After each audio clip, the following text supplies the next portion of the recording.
G'day, Celtic fans, wherever in the world you are right now. So, good morning, good afternoon, good evening. So, we've got about 10 hours until Europa League next game. Um,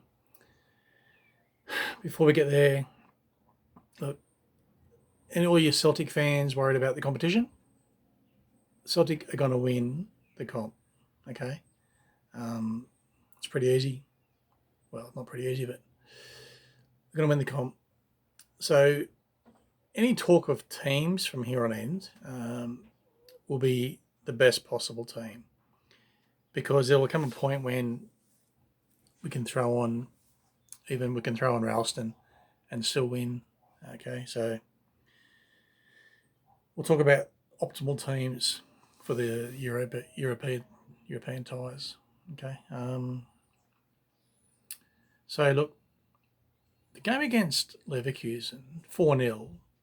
I don't think told the story. Like besides the fact it was one of the greatest game, the first 20 minutes was one of the greatest advertisements for the game of football you'll ever see.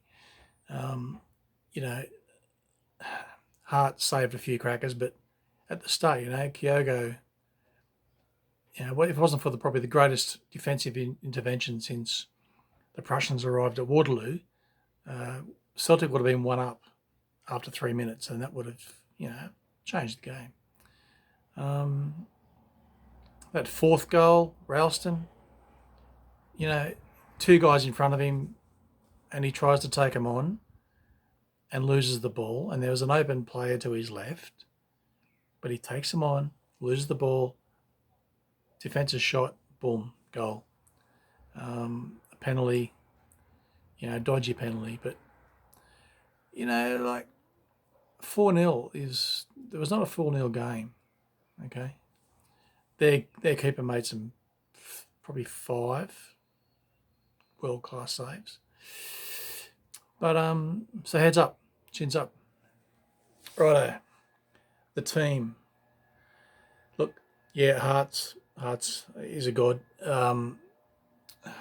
Ralston, there's just too many times when he makes the wrong decision. His skill's not there. He's a good toiler for the comp games, but up against world class opposition. Sorry, mate, you're on the bench. Camera, he's done enough. I think like a few mistakes here and there, but Van Dijk made a mistake the other day. Like, come on, Starfelt again. Bring him on with Ralston against probably the bottom team of the comp, but Starfelt doesn't look to be a natural player. Something about him. He actually showed a bit of skill. He actually skilled someone against, I think it was against Motherwell, maybe Aberdeen. But yeah, he's just, I don't know. Sorry. Which left back? Now, left back, critical position, critical for this team. Monty, he gave him too much space against Leverkusen, just too much space. Not quite the pace, but he's got the skill. I'll come back to Monty a bit later on, but you've got to find it. Scales, let's give Scales a go, okay? But he could be a long-term solution. But left fullback, I mean, need someone there. Right, Calmax, he's just he's a key at midfield. The dictator. So the two midfielders now. Rogic, you look at Rogic's game against Betis. Celtic don't score those goals we did if it wasn't for Rogic. He just sets up so many goals, as everyone has pointed out. He can't play every game all season. I'm thinking Andrew do well to bring him on in the second half with about probably half hour to go, when the defence is just tiring a bit, and Roger can just run a mark. He can create 3 goals in 10 minutes. So, what midfield do we start with besides Calmac? So, throw stones at me or mock me if you will, but I think Monty has got the ball skill and the composure to play midfield, to play like a 10 role. Soros, no. McCarthy, maybe. I think he needs more of a chance, but Turnbull, yeah, scored a nice goal, long range goal, but that's not a measure of a midfielder. You don't get paid to score them goals. That's not what your job is. Yeah, look, Monty, and here's a curveball. Jota, skillful, pace, vision. Put Monty, Jota, and Calmac in the mids.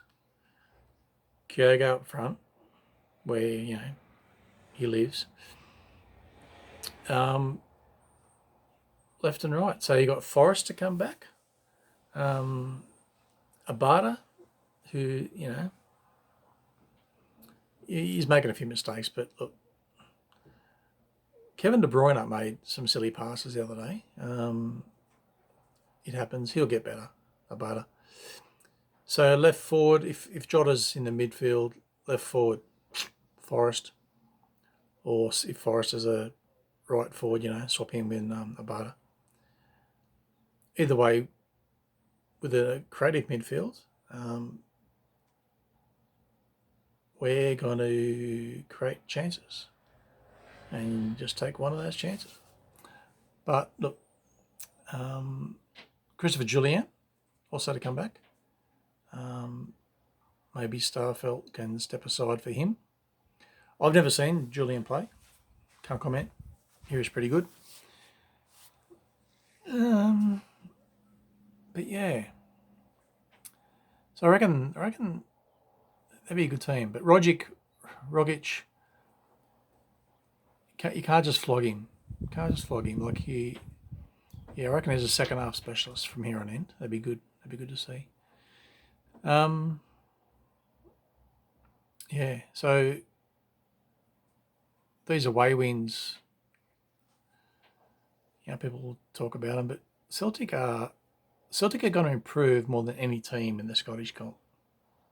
Their trajectory, given the new players, given new coach, etc., they're only going one way.